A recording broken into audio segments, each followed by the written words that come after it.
Well, welcome back to the Better Men, Better Ball Player podcast. I'm your host, Trey Cobb. I want to thank you for joining us here on our 58th episode of the podcast. And today we'll be joined by longtime assistant coach, great guy, Rick Weaver from Defiance High School, Defiance, Ohio. A little bit about Rick. I graduated from Bryan High School in Ohio. This is where he first came in contact with Coach Held. Once he graduated from high school, played baseball at Otterbein, came back and was a freshman coach at Moeller High School, which had on Tom's cousin Tim. Tim Held is at the head coach at Moeller. And at that time, he coached JD Heilman, who's now the pitching coach at UC. And he is then in 99, became the assistant coach at Defiance High School. He talks about this in this show. When Tom Held, called him, and they had a math job open up. He's a math teacher, and asked him to come on. And since 1999, he's been the assistant coach, helped them win make 5 state championship appearances, 3 state titles in 2013, 15, and 16. 9 players drafted. 3 players made the show during his time. Chad Billingley, Jon Niese, and Justin Hancock. 19 Division I players, 60 players playing in college, 13 league titles, 17 sectional titles, 11 district titles, and 5 regional titles, all during his time since 1999. He took on the associate head coaching role in 2005.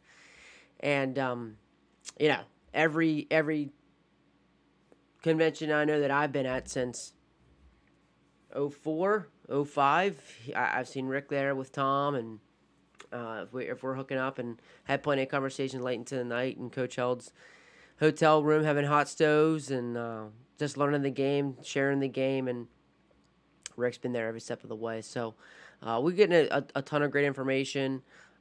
Rick is the offensive coordinator there at Defiance High School.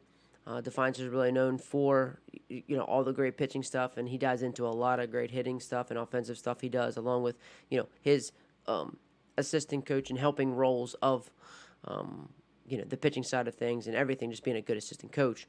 But we dive into a lot of the stuff he does offensively and his role and his advice for assistant coaches, which he offers some great assistant coach advice, as well as advice for head coaches as well, I think, to take on there. And you can just hear the great commitment he has, the passion he has for the game. And Rick's been around and knows the game so well, he could be a head coach at any place. So just want to thank him for taking the time here to enjoy it, and I'm sure you will as well. So without further ado, I want to welcome and hopefully enjoy Coach Rick Weaver from Defiance High School. No, actually, I played for Tom in high school. Okay. So he was my JV basketball coach. He played. That's right. He was at Bryan first before Defiance. Yeah. So he was my JV basketball coach. He was my obviously high school baseball coach, and I was actually I was teaching in Kentucky, Ludlow, Kentucky. I was the head baseball coach there, and my roommate is Tim Held, who was the head baseball coach at Moeller. So we went to high school together. I was coaching basketball at Moeller, freshman, and Tom called me one day and said there was a math opening at Defiance, and asked me if I'd be interested in coming back up. And I actually applied and interviewed the same day at Bryan and Defiance, and was offered the job same day at both places. And I took the job at Defiance because my goal was to be a head baseball coach. So I thought, going to Defiance, coach under Tom 3 or 4 years, get some experience, and then go be a head coach myself. And 22 years later, I'm still at Defiance. So. Yeah. And we'll explain some of that, man. Like what really drew you to that? Because I'm sure a lot of people can relate to that, man. Well, a couple things. I had actually a couple offers, and a couple of them fell through. One of them, well, actually, the 3 that were offered didn't have math jobs. Okay. So it didn't make just sense to coach there. Go. Yeah. So it didn't make sense. And then obviously, as my kids got older, they love it here. My wife loves it here. So at that point, it didn't make sense to leave and just to take any job just to say you're a head coach when what we had going here was so good, and my family loves it here. Mm-hmm. Yeah, and I'm sure. Do you feel like the just I guess just with the family aspect, the flexibility within the assistant coach just really help with that? Yeah, I think so. It's been great. I mean, Tom will let me leave early if my kid has a game, or Mm-hmm. during winter workouts I'll go watch him play basketball. But my oldest son went through the program, which was fun. And then my youngest now has been a bat boy, so it's kind of been a family atmosphere throughout. Yeah, that's so awesome. Growing up with Tom, man, too. Like it's just Yeah. Never a dull moment. That's for yeah, sure. buddy. Yeah, buddy. But one of the most brilliant baseball minds there Yeah, is. That's for he sure. really is. Yeah, he That's for really sure. is. That's for what was like some of the best things that you think that you've taken away? From coaching with Tom, Yeah. a lot. Just how to handle kids, the tough love, the trying to get the most out of kids when they don't want to, the way he can motivate a kid to work hard and get to places where they never thought they could get, is really cool. And then the aspect of how he really delegates with assistants, for someone who's won as many games as he has and as much success as he has. He is really good of giving assistants jobs and letting them do that, where he doesn't micromanage. If he puts you in charge of catchers, you are fully in charge of catchers. He's not coming over, asking, "Hey, what are we doing today? What are you doing?" It is your job, and what it does is it gives ownership to the assistants, where they feel like what they do and what they say matters to him. And do you feel like, has that been since day one with you? Like, is that something that really drew you, like I said, 22 years to still stay with them? That's a lot. That's a lot of it, and when you talk about that, I remember one of the first coaching jobs I had. It was not at Defiance, and it actually wasn't in baseball, but we had our first like coaches meeting, and it was me and another guy. We were the two new guys, and I remember the first meeting that the head coach started off by saying, "We have two new young guys. I hope you don't come in and think you're going to have all these great ideas and spew them on us, because what we've been doing works, and we don't need all these new ideas." And I remember sitting there thinking, well, why in the world am I here? Like, Right. what's the point then if you don't want any suggestions? And where with Tom, every time we have a new assistant, it's, if you have any ideas, bring them to the table. I want to hear anything. And he's like, I won't guarantee we'll do them, but I will certainly listen. And if it's something that will make us better, we'll do it. And I think that's huge for assistants to know that, their voice matters and their opinions matter.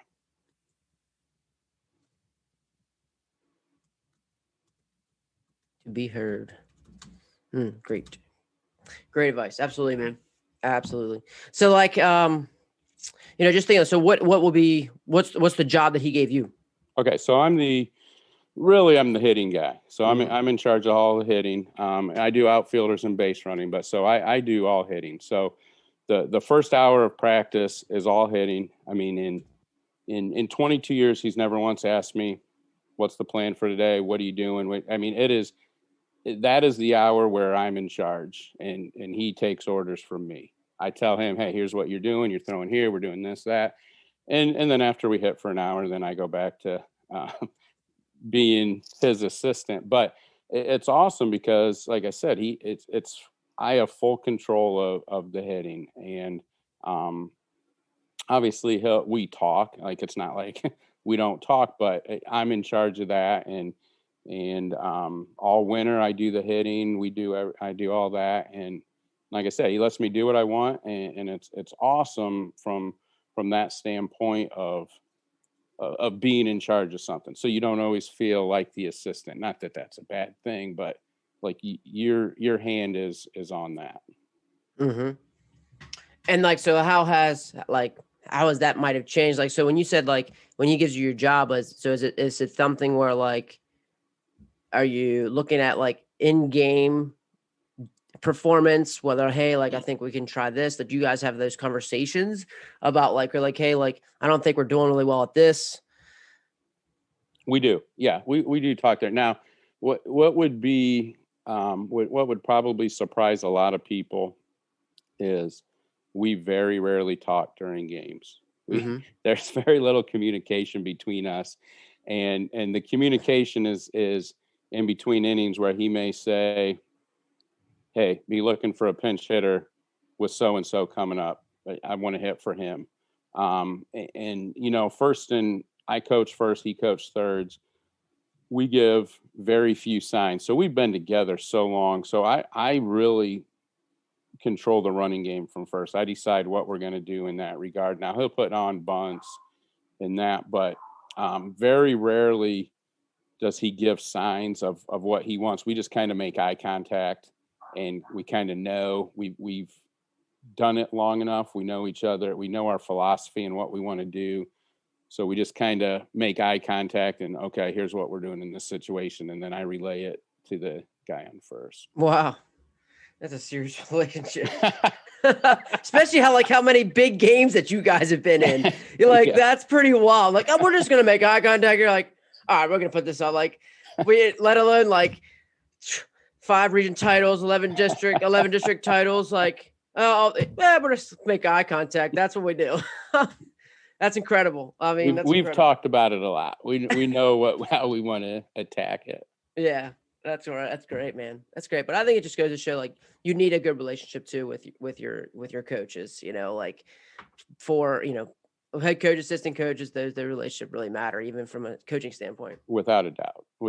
And I mean, I think that's why we've been able to last so long together, is we have a great relationship. I mean, we had a player coach relationship.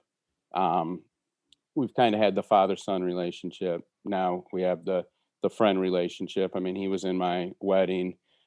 We hang out all the time. I mean, now we call it, we're on the wedding circuit with me and him and our wives. We're all our former players that are now getting married. So we just kind of travel in the summers going from wedding to wedding. So 4 of us, we have a great time together. That's awesome, man. That's great. That's great. I mean, and so you're talking about being the hitting guy too. You know, and Defiance is the 90-mile-an-hour club, and you know Tom's done such great things with pitching. How has, you know, you being the hitting guy, you know, are you having to be helping out with that part of it, the velocity training and that, or are you just strictly just stick with the offensive side? Before we got our new facility. So we were out in the football stadium, and he would, during the winter, he ran all the workouts downstairs. I ran everything upstairs. So for forever until 2017, I did all the winter throwing too. So I have had my hand in that. Now it's his, like he developed it and all of that. But yeah, I've helped with that. And that's just another thing when we've been around so long. I know how he wants things done, how he wants that program done, how they have to attack it with intensity and stuff. So now that we have the new facility, he's kind of takes over and runs it, where then I just kind of help him and monitor that. Mm-hmm. Mm-hmm. So yeah, for those people that don't know, like, I mean, the velocity program is basically like Driveline before there was Driveline, you know, and like we were talking to Tom was like, you know, he even visited Driveline and they came out and he still like what he did was just still, like you said, he took the ideas, he brought them to the table. Do you remember that process at all? Like when he's going through all that? It was when I was in college when he developed that with Nate Smith, who ended up going to Ohio State. But basically, he developed it. Nate was a basketball player and knew his ticket to college was baseball and wanted to throw in the winter. And in Ohio, you can't go outside and throw, so they kind of came together and and came up with the idea of throwing tennis balls, baseballs, and softballs into a net in his garage. And it's just kind of evolved over time. Mm-hmm. So with those principles that he took there, like, was there anything that you kind of took from that on the offensive side? Like, you kind of saw what they kind of did there and built that program to like where you kind of did this and like you tried to create something on the. I did. I tried to create a kind of a bat swing program with heavy bats, fungo bats, and regular bats of just dry swings before we hit to kind of work on increasing the bat speed in that. So we still do that. Incorporate that with drills with heavy bats, light bats, and trying to with that same philosophy in mind. Mm-hmm.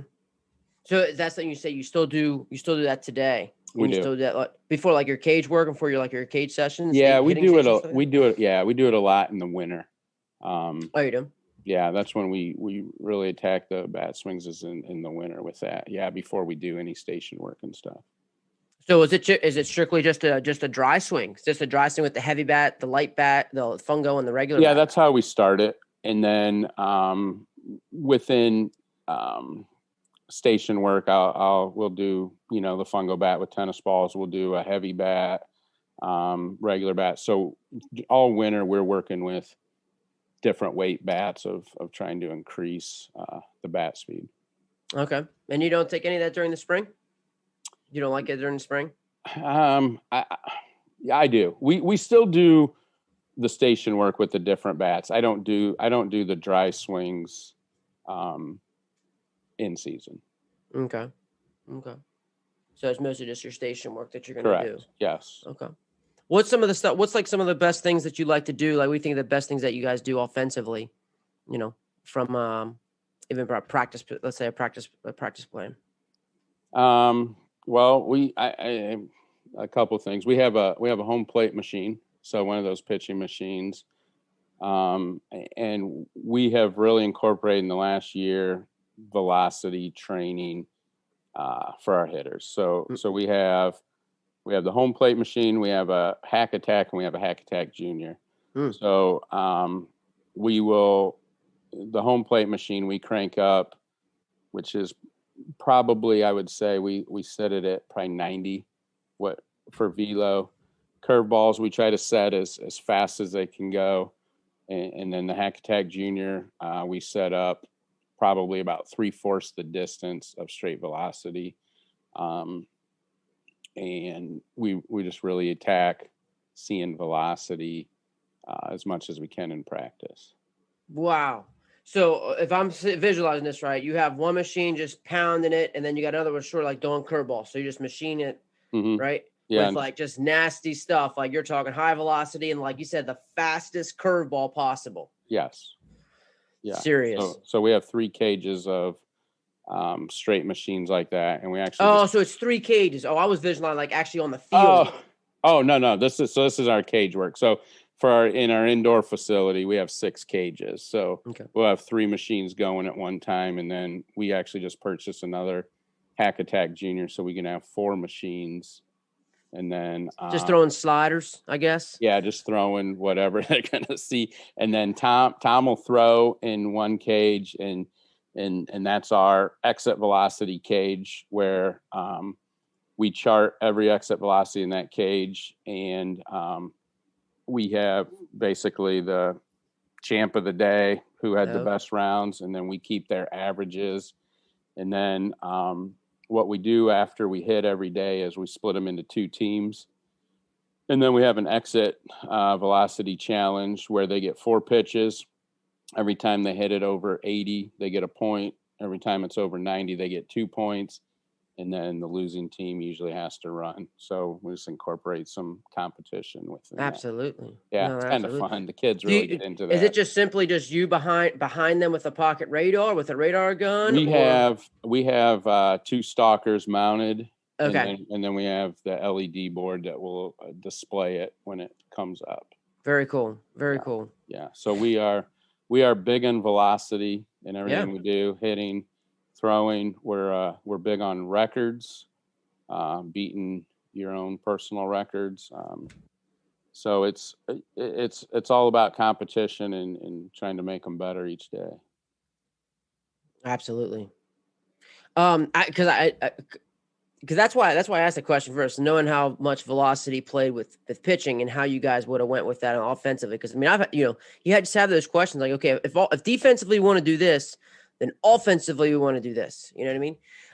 So there's another question. So it seems like, because you said you just started the machine stuff within the last couple of years, right? Yes, of really getting after it, hammering them, right?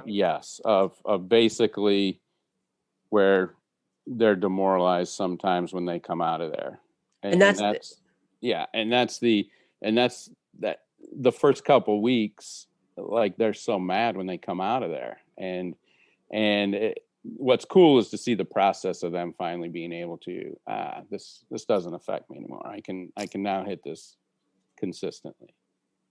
See, and I think that's where the sauce is, man. The secret sauce, about that handling adversity part too, though. Like that's the growth that I think people aren't getting to. And like you said, I think that's what's unique about the game right now is you're starting to see more people. You're like, you got to challenge yourself more during practice. These cookies ain't getting it done, And so Without now here you guys are throwing 90 at them. Well, I'm not gonna lie, I was like that. Like, yeah, I mean, Tom's been wanting to gas it up in BP forever, and then at game days, I'd be like, okay, I'm throwing. We gotta make them feel good about themselves, and let's lob it in. And he's kind of wore me out of we got to challenge them, and I really have bought into it, and I believe it that. I mean, he said for years it's the only sport where you don't practice what you're going to see in the game. Like, right. BP's never been real life game. Like, you just throw it in there to let them feel good about their swings. And so now that's where we're at. We're like, you know what? If you don't feel good about your swing, so what? Figure it out. Like, I mean, this is what you're going to see in a game. If you can't hit it now, how are you going to hit it in the game? Mm-hmm. Yeah, I love that. I think even just having now, are you able to walk around during this time to kind of have those conversations? Because that seems like that's where they probably really need you. Yeah, so that's usually for the most part when we hit for that hour. I walk around, I'll talk to kids, I'll stop at a station, I'll watch a kid's approach, watch his swing, and when he comes out, talk to him, and because that was kind of my one glaring thing that really I thought I couldn't help kids was when I was always throwing. So I would throw, Tom would throw, and it was hard to see everybody. So that's one of the reasons why the machines have been great too, is it's freed me up to walk around and talk to kids. Yeah, and especially you as a teacher, like you can teach that, like, hey, drop them the ball in here, and it's just easy for the kids to be able to do that. Where like you said, frees you up, and you can, because I'm sure, like I said, I think that's a secret sauce, and just being able to see them keep your body language. You missed it. Get out of the cage, relax, and you learn from it. It seems like I'm sure that man, those first couple weeks are, I guess, depending on the hitter, you're always just sitting in there, just kind of, and that's what's so interesting about that is how has your like in-game communication with them helped with that? Yeah. So, I mean, I would say through the years, I'm a lot more positive of the end game, but and that's what a lot of our talks are. Hey, this is what you've seen on the machine. It's okay. Or this is our slower curveball that you work on. We've got a load later, so it's always going back to how we've prepared them for that. But I think as a hitting coach, you're more like Dr. Phil than anything. I mean, you're trying to remind them that you're good, you're fine. We just talked about this to the kids yesterday as we were playing Steve Springer's CD for him, which is maybe the greatest CD ever made for anything. I mean, it's I've listened to it probably 100 times, and every time I listen to it, I pick up something new. But he's talking about, going 0 for 4 and you hit four balls on the screws and you lose confidence. And that's why I was talking to the kids. I'm like, you guys are all the same. You go 0 for 2 and, your first 2 at bats in the game. And the first thing you do is walk over to me and say, what am I doing wrong? Nothing. You ground it out hard and you hit a line drive that they caught. And that's the hard thing with hitting, is if they don't get their instant gratification of the base hit, they think they did something wrong. And what do I need to change? So, like I said, as a hitting coach, I'm more like Dr. Phil than anything. Yeah, man. So, like, speaking of quality at bats, man, like, so Yep. will you guys get into that? Are you guys keeping quality at bats? Is that something you like to do in games? Yep. Yeah. And I have a note card at first base, and after each at bat, I mark down a plus or minus. We keep track of quality at bats after every game. I print it out. We talk about it, so each kid knows where their quality at bats are. Another thing we do that I think has been really beneficial is we keep each kid's batting average for every count that they do. Wow. So every kid knows what they're hitting: 2-0, 1-2, and what's the reason why it's been huge for us is where they see how poorly they hit with 2 strikes. Okay. So it really helps us to hammer in the point of being aggressive. Don't take those first pitch fastballs. It's, they talk about the 1-1 count is the most important pitch in baseball. And it's played out for us for years where at a 2-1 count, we hit about 400 as a team. And if we get to 1-2, we usually hit below 200 as a team. I mean, it's amazing. So those are the quality at bats are huge. And then keeping track of that has been pretty beneficial for us too. Now, how are you finding, you're a high school, you deal with a lot of, just like we all high school coaches, they deal with a lot of restrictions and things like that. But like, how do you guys manage keeping the batting average for every count? We have stat girls. Stats. Okay. So they do that. And then the other chart I keep is what's called the offensive productivity chart. And I got this from Derek Woodley, who's the head coach at Defiance College, which we have a great relationship with him. And it gives points for different things: base hits, bunt hits, extra base hits, but it also does like down ball reads, stolen bases, advancing runners. And then you get minuses for strikeouts, looking strikeouts, ground double play. So it kind of gives it, what it does is assesses value for other things as opposed to just getting a base hit. So they see that they can be productive offensively, and it's not just by having to get a base hit. So then what we do, you calculate your average, how many points you get per at bat. So as a team, our goal is to be above 2 points per at bat. Okay. As an individual, we want to be above 2.5, and then if you can get to 3, that's really good. So it's all things trying to take away from just worrying about what's our batting average. So offensively, so you're bringing in base running too, is what you said. You said dirt ball reads and things like that. Dirt ball reads, stolen bases. So you're bringing in when you say like you're bringing hitting as well as base running. So you're adding that to it. Yeah, anything you can do offensively to affect the game. Interesting. Okay, that's cool. So it's almost like a runs created kind of. Yeah, stat. It is. Yes. Really kind of is. Yeah. But I was thinking it's almost like a weighted quality at bat chart plus base running, Yeah. Sort of like that. It is. Just different things you can do to affect the game. Right. Super cool. So what do you take, like, when you tally all this stuff up, what you as the offensive coach, what are you taking away from like the quality at bat stuff, I guess, a conversation as opposed to the offensive production chart conversation? Or is the offensive production chart, or is one of them just mostly team oriented and the other one's more individual?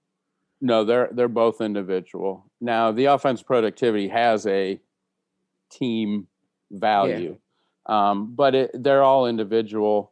And again, for us, we just try to emphasize how we can be productive, and it doesn't have to be base hits. Mm-hmm. So you don't have to go 3 for 4 to have a great day. You could go 1 for 4, but you have 3 quality at bats, and you did some other things that helped us win the game. I mean, we never talk about batting average. I mean, we are all in on Steve Springer, first off, like he is. And it's funny, like I rarely know what our kids are hitting. I couldn't tell you what their batting average is if people ask me. But I can tell you who I want in the lineup based on their quality at bats and what they can do off of the offensive productivity chart. That was my next question. Like, how do you manage the lineup based on these things? Yep. Yeah, so it helps, and that's what we look at. And we look at guys who fit into our philosophy of contact guys that can bunt for hits, guys that can steal. I mean, the most common phrase that you will hear at one of our practices if we're scrimmage or doing things is, if you can bunt for a hit, you'll play. I mean, if you can consistently get bunts down and bunt for a hit, you're going to get in our lineup because it's such a huge part of our game. Wow.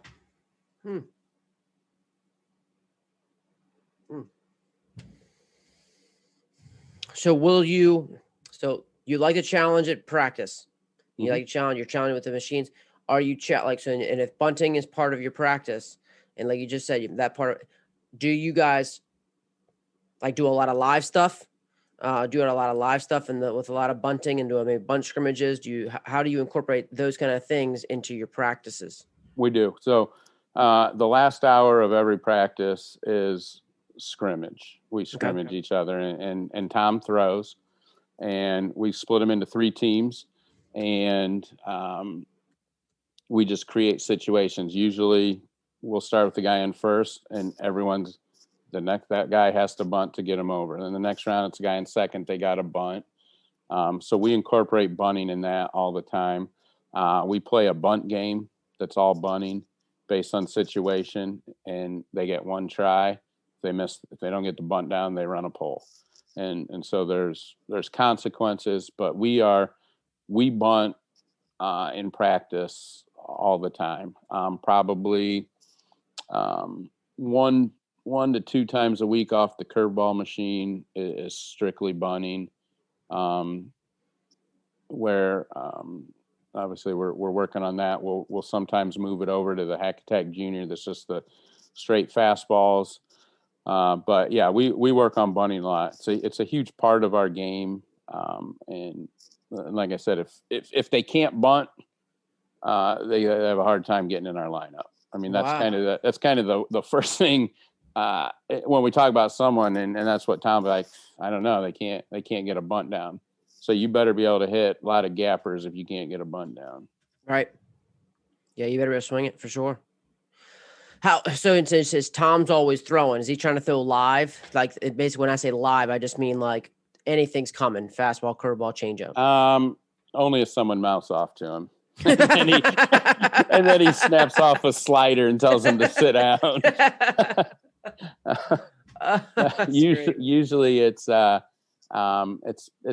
BP fastball, a little harder, but he just throws it, and he kind of uses that as a model for pitchers of how easy it is to get guys out. I'm just throwing BP fastballs, working in and out, and I can get you guys out all day. That's awesome. That's great. Now you said 3 teams, so I'm assuming that you got 1 team hitting, you got 1 team fielding, and you got 1 team in the cages. No, so it's usually we'll have about 15 guys with us. So 2 teams are in the field. So you keep 2 teams in the field. Yeah, okay. So it's only like 4 or 5 guys on a team, so we get more reps. And I didn't know if you had like JV and Varsity all together, and that's what you were doing like that. We just do it with the Varsity, and then we do 6 outs. So after 3 outs, we clear it, so they get 6 outs. So there's not as much time switching back and forth. Okay. And then they keep track of runs like a game, and then the losing team run. So usually everything we do is a competition, and the losers run. Fantastic. And then those stat girls come out during practice too? No, they just come to games. Okay. Yeah. So didn't know if you like to track stuff during practice or not. I would love to, but they have jobs and stuff, and All so that kind of thing, yeah, I don't know what's going on with them. So that would be awesome to track all that in practices. Yeah. Well, yeah. I guess you can do the exit velocity and stuff like that. Oh, that's cool, man. That's super cool. Oh, buddy, this is great. Whew. So being able to bunt, doing a lot of live stuff. You guys love the challenge, guys. That's for sure. What would you say?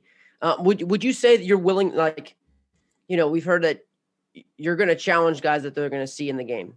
We've heard about competition. Would you say that those are the two biggest things? And you also said like the intensity, because I remember like if you watch your guys' pitching videos, the intensity that you guys put into it, and the it's just so intentional, and but the intensity is real. Are those the biggest things that you feel has created the success of your program? Oh, I think so. I think of, I mean, that's Tom talks about all the time. Like, if you aren't going to go full go, if you aren't going to do something with your full intent, why be here? I mean, he talks about that all the time. And I think also, I think what's helped was former players we've had that have been successful that come back in the winter. Guys that are still playing that work, and they show the younger guys what it takes. I think that's very, very beneficial. Shea Smitty's been around the last 2 years with COVID.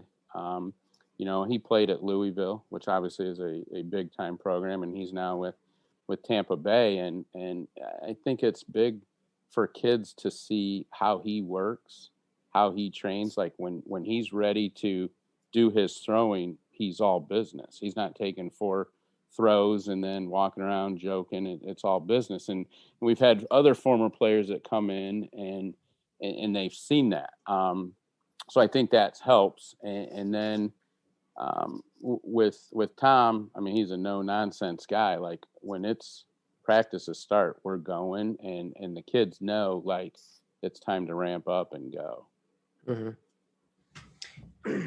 I'm just thinking of just that when you talk about Tom. How have you complimented, his competitiveness, his intensity? How do you compliment that? Well, I think it helps that I played for him, so Okay. I've been through there, so I understand when kids get mad at him. I mean, he's demanding, and you know how kids are. Sometimes they take it well, sometimes they don't.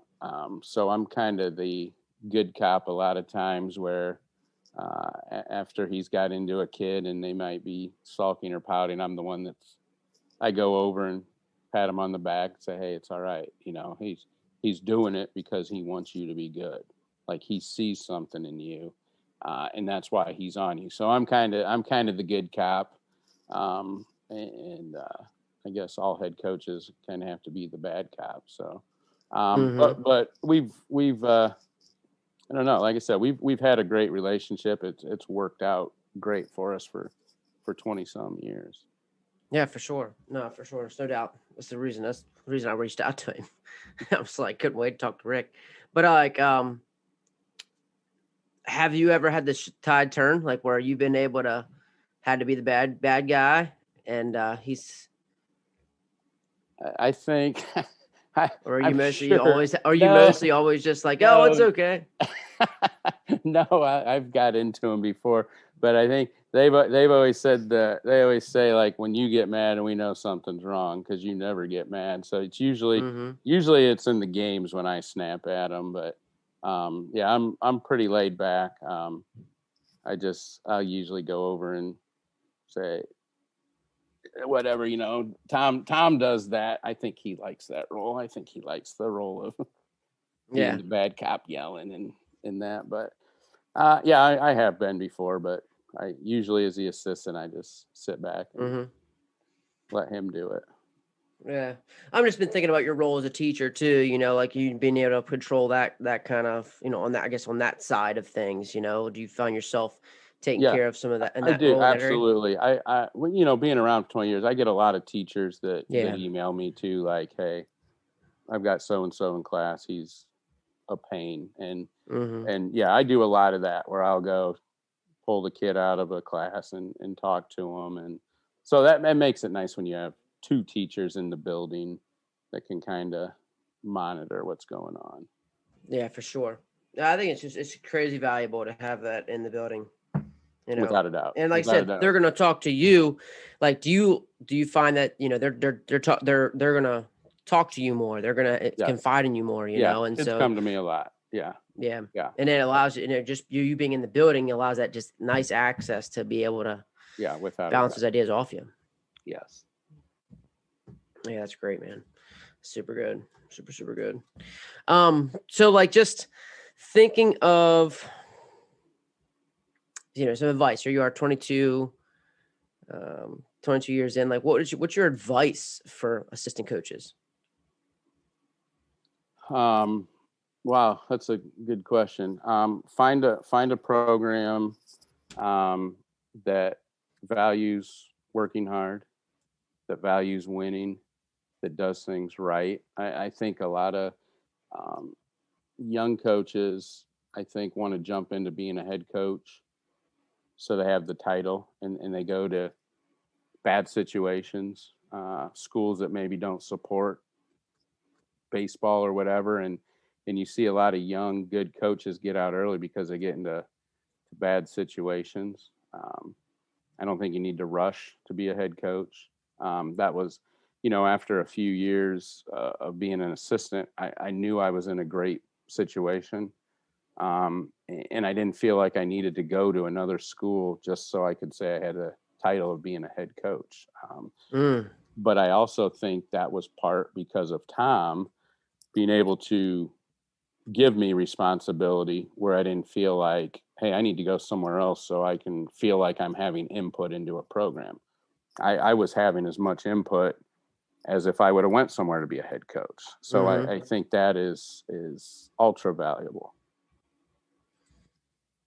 Awesome advice. I would say this too, like just because in your experience, and I thought about this question. I've talked to some, like I said, some really great, like could be like you could be a head coach anywhere.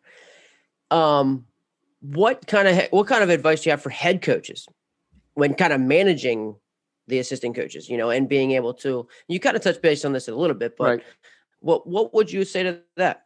I would say the biggest thing is trust your assistants. God trying to manage a staff.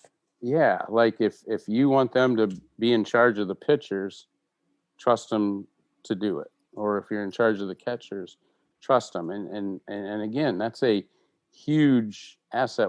What Tom does, he trusts his assistants 100%. And that's why guys love to coach with him, because he trusts you and gives you a job and lets you do it. And I think that's huge.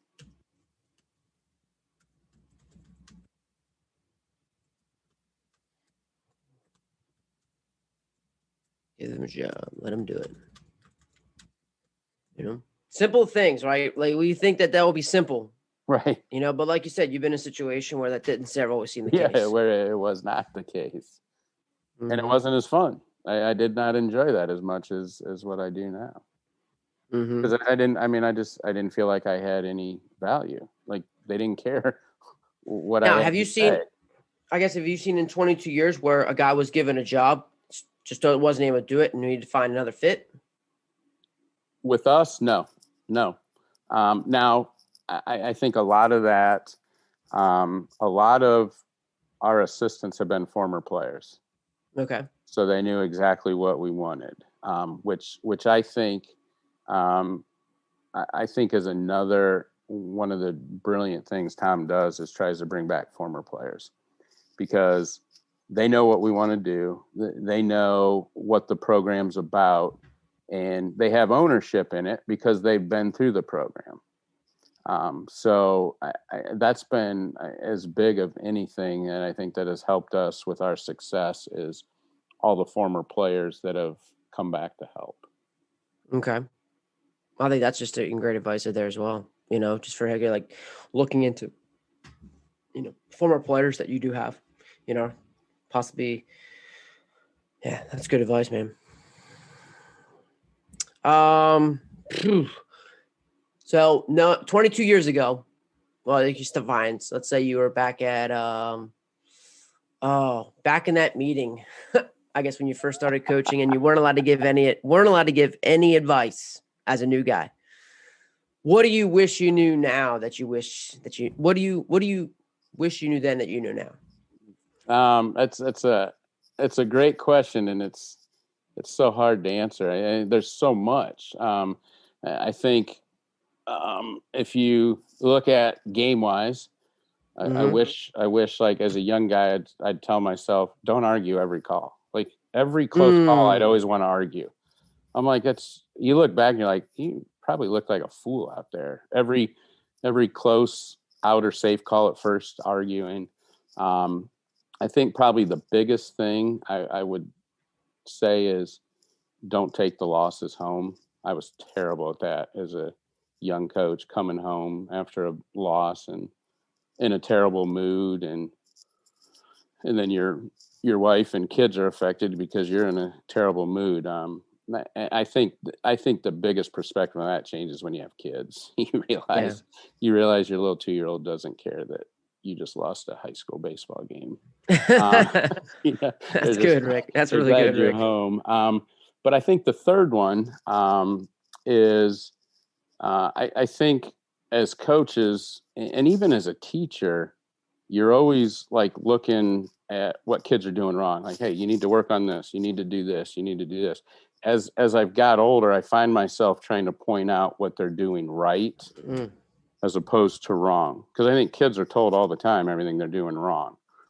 So daily, I try to find things that kids are doing right. It could, it could just be as they come out of the cage, like, hey, those last 5 swings were great, or great approach in this, or whatever it is. I try to pick out more of what they're doing right than what they're doing wrong. And as a young coach, I was the opposite. But I think part of it is you're eager to change kids. Like, I think I might be able to help you if you could just do this, and you're always pointing out the negatives. And I think at some point the kids are like, do I do anything right? Like all he ever does is come over and tell me what I need to change. So I've really flipped the switch on that and try to focus more on what kids do right as opposed to what they do wrong. Mm-hmm. Now, is that maybe could it come to like through the quality at bat stuff? Because have you guys always been the quality at bat trainer? No. Or that come like So I came in 2013. So that's kind of when Springer hit the market. I don't even know where I saw it. And we ordered the CD and we listened to it, and it was like as soon as we listened to it, we're like, we got to start doing quality at bats and focusing on everything but getting base hits. So I think that all of that has evolved through time. Mm-hmm. Yeah, I'm sure. I remember I got mine. John Lowry Jr. put me on it. Oh yeah, yes. Yeah, Jr. He put me on it. So amongst other things, but yeah, that was one of the. Yep, definitely game changer for sure. Oh, without a doubt. I mean, we talk about things that have been game changers in our program with the radar gun. When we started doing exit velocity, and we talk about Steve Springer all the time of the mental side of the game. 2013 is when we really focused on the mental side, and we ended up winning state titles 3 of those next 4 years, and we firmly believe that was the game changer, because we had been close before. And we just couldn't get over the hump. And we really felt like when we started incorporating what Steve offers and the mental side, that's what got us over the hump. So let's dive into that, man. What kind of specific things are you doing? Are you doing that? Is that part of maybe some station work? Is that part of a classroom session? Just informal stuff? Do you bring the kids in your room? Yeah. So we'll do, like yesterday, we brought kids in to the room. We'll listen to, 2 parts. We'll discuss it. A lot of it is one-on-one. As kids come out of the cage, talk to them. We're big on quotes. We send quotes daily. We just joined Jamie Beckler's the leadership playbook, which is really outstanding. It's a leadership course. You said Beckler? Yeah, Becchler. Okay. It's a leadership course, and it has like 2-minute videos each day. So we watch those, discuss those. So we do a lot of different things, not with just the mental side of baseball, but leadership, becoming a better person, just a lot of quotes and videos and talk of, more of just being a better person when you leave high school and go on with your life. And so it seems like you've also found that as you're making the better person, the baseball player comes with it. 100%. Yes. Yeah. Firmly. Like you said, like 3 out of the last 4 that years, Yeah. It was a good run. Without a doubt. I'm just curious here again with high school coaches and everybody's time, how they use time. How do you manage the time of giving them the leadership course stuff, like the little videos that how are you guys managing all that time wise? We just map out the first 10, 15 minutes of practice. Okay. And that's what we do. We'll show the video and then have the kids discuss what they got out of the video. And then we just kind of have a 10-minute discussion, and it usually will lead to some type of story of something that happened within the program, a former player or something of positive that we can bring up that ties that video in with someone within our program from years past. Now, is this kind of evolved into this, or has this kind of always been the stable since 2013, or how has it evolved? Yeah, it's evolved. So the leadership playbook just was released a couple months ago. So we just purchased that. We've always done the quotes. So before the leadership playbook, we would always send like a quote of the day, and then we would discuss it, kind of what it meant to them, and then we would discuss it that way. So when we saw this new program come out, it was basically stuff we've been doing before, and it was just laid out in a format for us to follow. So it's worked out great. It's really a neat program. Nice. And you still, it's always been kind of like 10, 15 minutes before practice. Yeah, that's when we had first thought about doing it at the end, and then we're like, that's not going to work. Practice will run late. We'll be in a hurry. We're not going to want to sit down. So we decided to do it at the beginning. I think that works a lot better. That's great. 10, 15 minutes each day. What are some of the, I guess some of the best things that you guys think mentally get into that kids have seen them really buy into? Try to visualize. Just talk about different things of, seeing yourself do it before it happens. Just the deep breath, finding a focus point, usually somewhere on your bat. We talk about developing approach, in the on deck circle. We used to have the on deck guy would always be the foul ball guy. Yeah. If it goes well, and on deck guy, and it's maybe 8 years ago, we were like, we talk about having our on deck guys have a routine and study the pitcher, and all they end up doing is chasing balls. How are they getting ready for their bat? So now we have the guy in the hole do that. Cool. So that just allows the on deck hitter to focus more. It's a lot of one-on-one talks with kids, either before and at bat, after. All kids are different, and I think when you've coach a kid long enough, you know how they respond. So sometimes the whole group setting doesn't work for everyone, but one-on-one, just talking to them, asking them their approach, different things. What are you doing? Stuff like that. Love it. Love it. Yeah, it was funny. I was just watching Shepherd University play, and when you talk about the in the hole guy, even the simple thing of like getting the bat, like Yeah. the getting the bat. Every guy that I saw, the on deck guy, was going through his routine. He walked straight to the batter's box, did it, got his sign, went straight to the batter's box. He didn't pick up the bat either anytime. And I'm like, you can tell that's taught, because Yeah. I'm like, and that makes total sense. Like his job is to focus on the task at hand. And in the whole guy, he can go pick up the trash and get it and put it back in the dugout. But like I just thought that was a simple thing that even from a standpoint of just like the bat's right at his foot, like the umpire might toss to him, and the on deck guy just walks. No, I love that. Walks right over it. Yeah. He walks. I've seen it. He walked. I saw him one time walked over the bat to go to the to get ready the batter's box, and then in the whole guys because the whole guy's sitting right there in the dugout. Yeah, he went just picked it up. He picked it up, put it in the bat rack.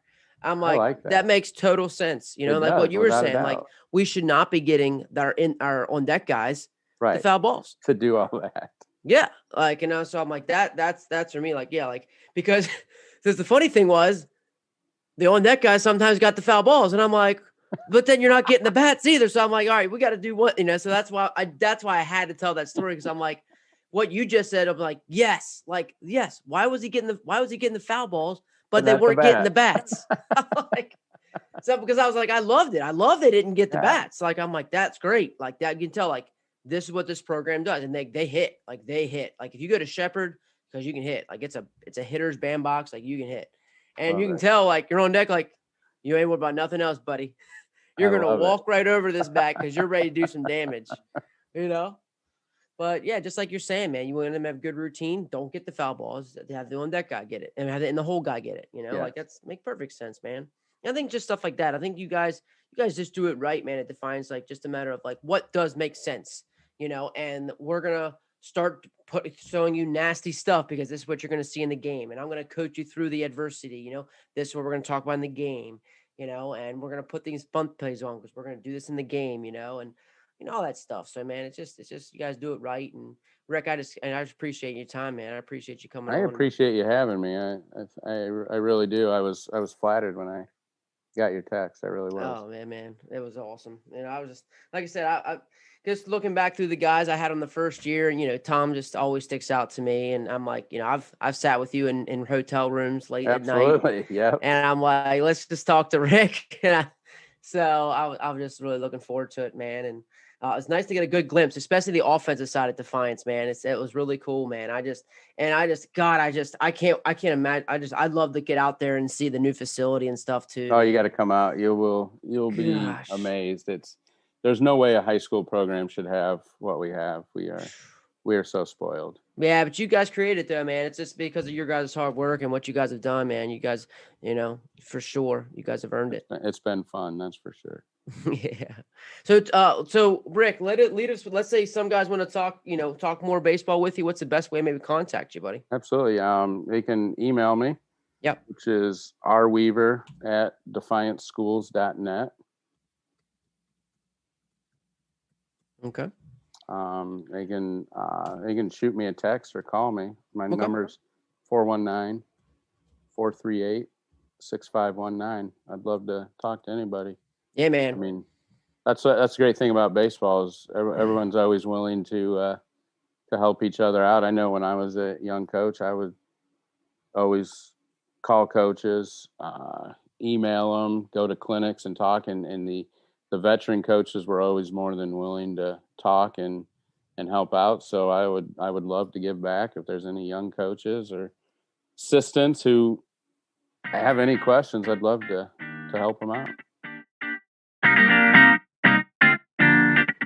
Coach Rick Weaver from Defiance High School, just dropping some great knowledge, giving some great time, a great coach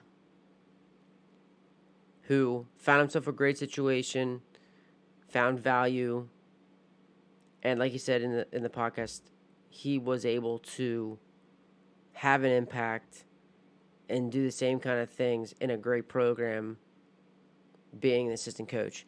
And honestly, it's a big reason I'm talking to some great assistant coaches, because I just haven't found, you just don't find great programs without great assistant coaches.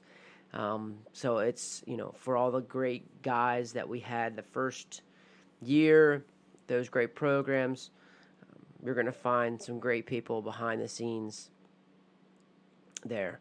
And it's something I know I'm always trying to get better at, managing the staff. Right now, helping out this summer, being the best assistant coach that I can be this summer. But when I go to take my team over in the fall, just knowing and taking these valuable lessons with creating a great environment to, like Rick says, Rick talked about, great advice was trusting your guys, let them know, let them have a job, and let them be able to do it. Some just great advice of not trying to argue over every call, and not taking the wins and losses home with you. I think those are just great advice for any coaches. But as you get to see over the top of this, some big themes came out through the Defiance program, and how, Rick is really able to match Coach Held's competitiveness.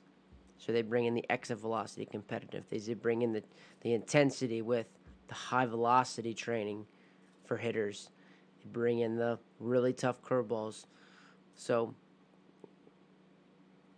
Rick has done a really nice job of bringing in and matching the same kind of intensity, passion, competitiveness, and drive to the Defiance program. So, really great to talk some baseball with him and see and get a little behind the scenes action.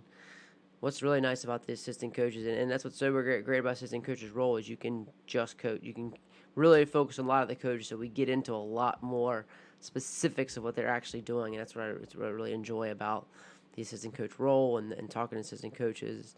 It's really nice because they'll dive right into it. Here's what we're doing.